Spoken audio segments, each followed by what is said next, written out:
Welcome to Aishu vlogs. ఈరోజు కందిపొడి చాలా టేస్టీగా ఏ విధంగా చేసుకోవాలో చూపిస్తాను.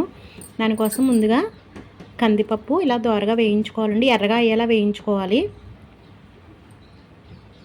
స్టవ్ మీద ఒక మూకుడు పెట్టి స్టవ్ సిమ్లో పెట్టి నూనె వేయకుండా ఇలా కందిపప్పు అయితే ఎర్రగా వేయించుకోవాలి.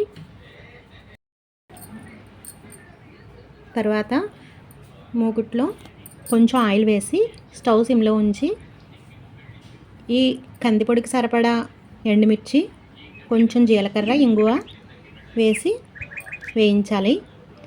తర్వాత అది చిన్న ప్లేట్లోకి తీసుకుని తగినంత ఉప్పు, పచ్చి వెల్లుల్లిపాయలు ఒక 6 నుంచి 8 వరకు తీసుకోవాలండి రేఖలు. ఇలా సిద్ధం చేసుకున్న తర్వాత కందిపొడి ఆడుకోవాలి.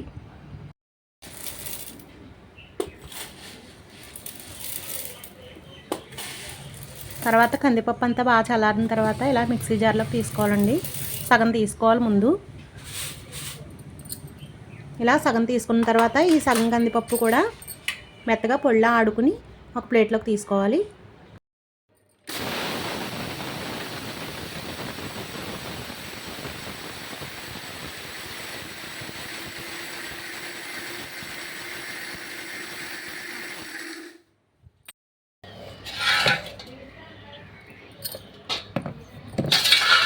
మాట్లాడి నెమ్మదిగా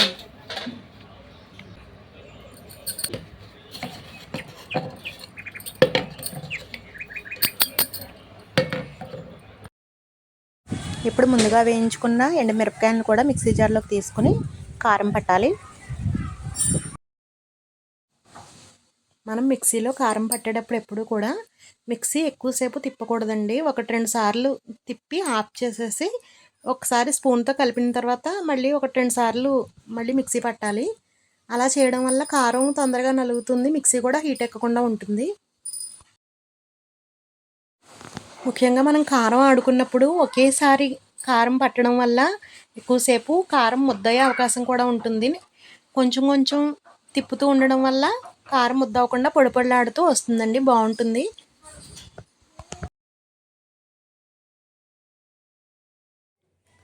ముందుగా ఆడుకున్న కందిపొడిలో తగినంత కారాన్ని వేసి కారం పొడి కూడా బాగా కలిసే విధంగా కలపాలి.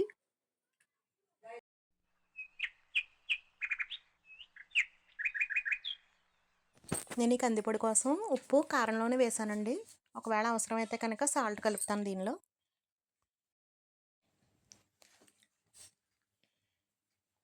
మేమైతే కందిపొడి రైస్లోనే యూస్ చేస్తామండి. ఇడ్లీలో కానీ దేంట్లో నంచుకునే అలవాట్లేదు. ఇడ్లీ కారపొడి వేరేగా చేసుకుంటాం. ఈ కందిపొడి మనం రైస్లో కలుపుకున్నప్పుడు రైస్ ఎప్పుడు కూడా వేడిగా అప్పటికప్పుడు మనం ప్రిపేర్ చేసుకోవాలండి. అలాగే పొడిపళ్ళాడుతూ ఉండాలి. మనం అన్నం పొడిపళ్ళాడుతూ ఉన్నప్పుడు కందిపొడి రైస్లో బాగా కలుస్తుంది, చాలా టేస్ట్గా ఉంటుందండి. మనం రైస్లో మనకు కావాల్సినంత కందిపొడి వేసుకుని మనకి ఇష్టం ఉంటే ఆయిల్ వేసుకోవచ్చు, లేదంటే నెయ్యి వేసుకోవచ్చు. మీకు ఎలా ఇష్టం ఉంటే అలా కలుపుకుని తింటే కమ్మగా చాలా టేస్ట్గా ఉంటుందండి. ఈ కందిపొడి ఎలా చేసుకున్నామో అదే విధంగా పెసరపొడి కూడా చేసుకోవచ్చు. కానీ పెసరపప్పుని చాలా ఎక్కువగా వేయించాలండి, లేదంటే పచ్చివాసన వస్తుంది, అస్సలు బాగోదు. ఇదే విధంగా సేమ్ యాజ్ ఇట్ ఈజ్ ఇప్పుడు కందిపొడి ఎలా చేసుకున్నామో అలాగే చేసుకోవాలి. కానీ పెసరపప్పు అయితే కందిపప్పు కన్నా ఎక్కువగా వేయించాలి.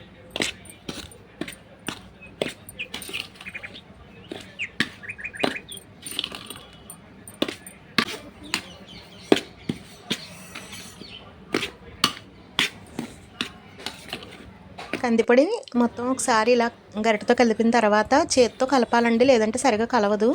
మొత్తం పొడంతా కూడా కారం కలిసే వరకు చేత్తో కలపాలి. మనం వెల్లుల్లిపాయ కూడా యాడ్ చేస్తాం కాబట్టి కొంచెం కారం ముద్దగా ఉంటుంది, కాబట్టి చేత్తో కలుపుకుంటేనే బాగా కలుస్తుంది.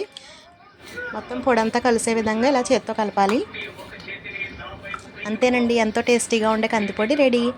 మీకు కనుక ఈ వీడియో నచ్చినట్టయితే ఈ వీడియోని లైక్ చేయండి, షేర్ చేయండి. మా ఛానల్ని సబ్స్క్రైబ్ చేసుకోకపోతే సబ్స్క్రైబ్ చేసుకోండి. Thank you for watching.